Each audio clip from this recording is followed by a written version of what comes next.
Personality disorders and impulse control disorders. They don't necessarily go together, they're just grouped in the same chapter here. So personality first, because you need to understand basic personality before you start talking about disorders of personality. The unique and fairly consistent way of thinking, feeling, and behaving. So not your mood, not how you feel today versus tomorrow, not being bipolar, not just how you are one day but never again, not how you are in a certain situation and never again. This is in general, how are you? How do you tend to react to change? How do you tend to react to situations? Think about in general, thinking, feeling, and behaving. That is your personality. The trait theory of personality is one explanation. A trait is a predisposition to behave a certain way, and they're considered stable and enduring. So your traits, like your characteristics, are viewable, if you will, on your face, in your actions. So the Big Five, if you've heard of that, most theorists agree that there are basically 5 source traits, which are main traits, called the Big Five. So 5 personality dimensions that are the basic foundation for personality. And you are somewhere along this continuum. So think of the acronym OCEAN, and that'll be your Big Five. So we have openness to new experience. How open or not are you to trying new things or going new places, meeting new people? Conscientiousness. Are you conscientious? Do you like to see things through, or do you kind of just let things go and do what you want? Extroversion. So are you a little more extroverted, a little more outgoing, or a little more introverted, or somewhere in between? Agreeableness. Do you tend to favor being agreeable and getting along, or do you tend to favor strife and kind of some conflict?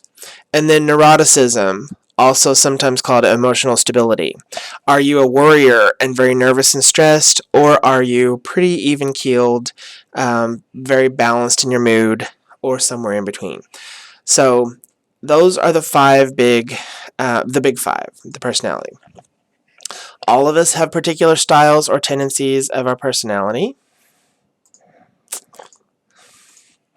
Alright, so personality disorder is when behavior patterns become inflexible and maladaptive.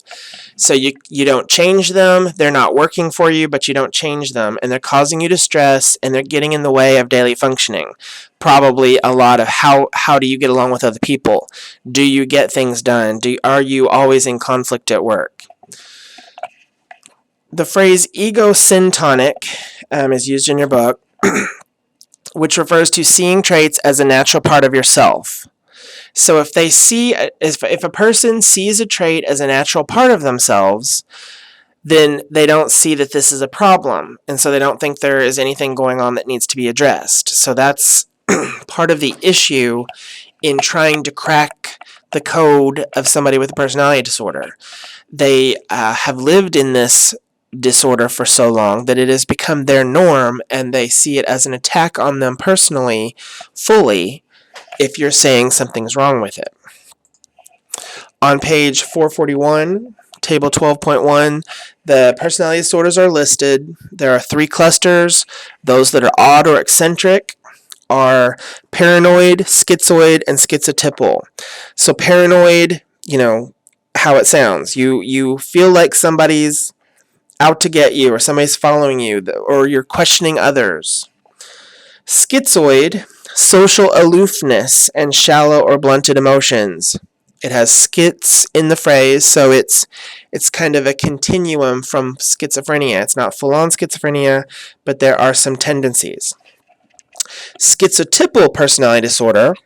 Persistent difficulty forming close social relationships, odd and peculiar behaviors and beliefs, but not necessary hallucinations and delusions.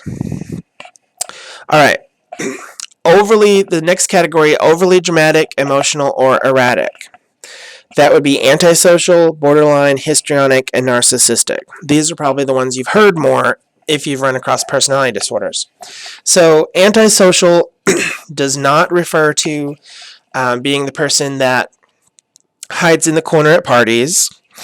It refers to people who do not have a respect for others or for property or for anything. They just, rules are in their way and they're not really focused on it. So you don't treat people well. You may not actually be out to harm someone, but you're not worried if they get harmed, especially on the way to you getting what you want.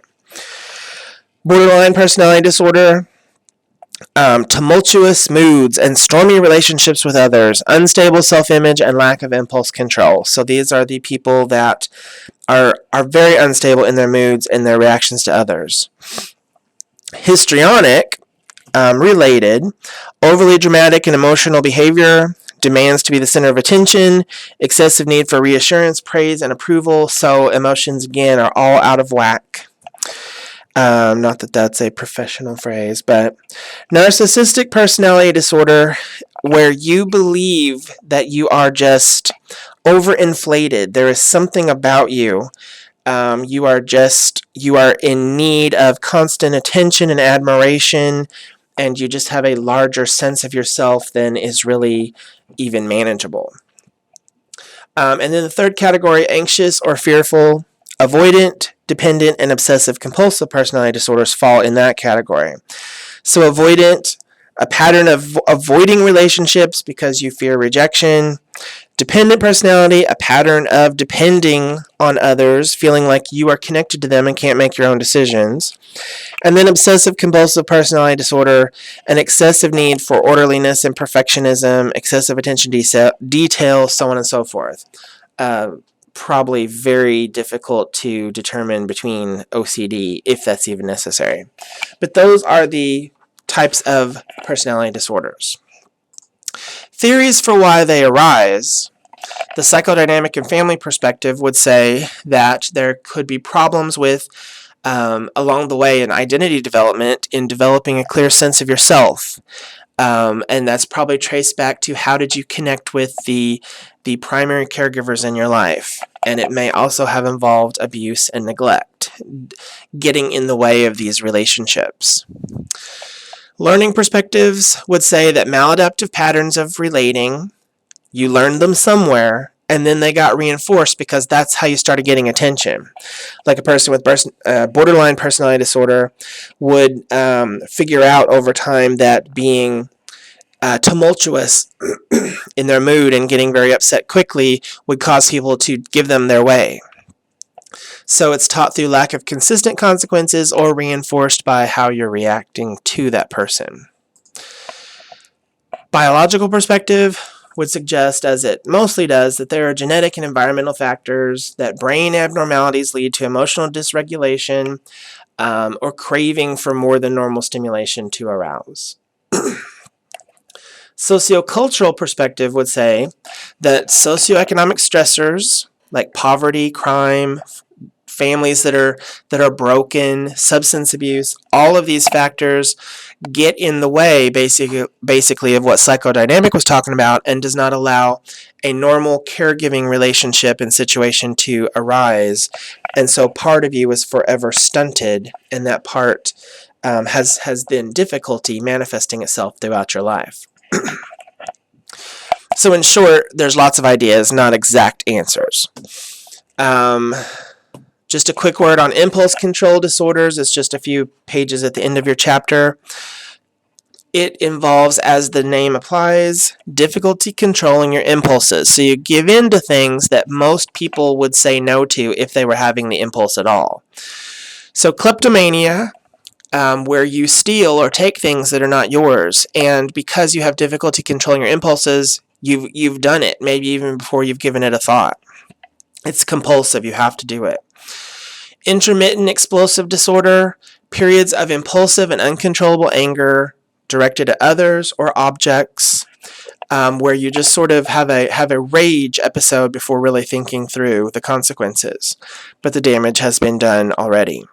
And pyromania, like kleptomania, difficulty controlling impulses, but this time to set fires.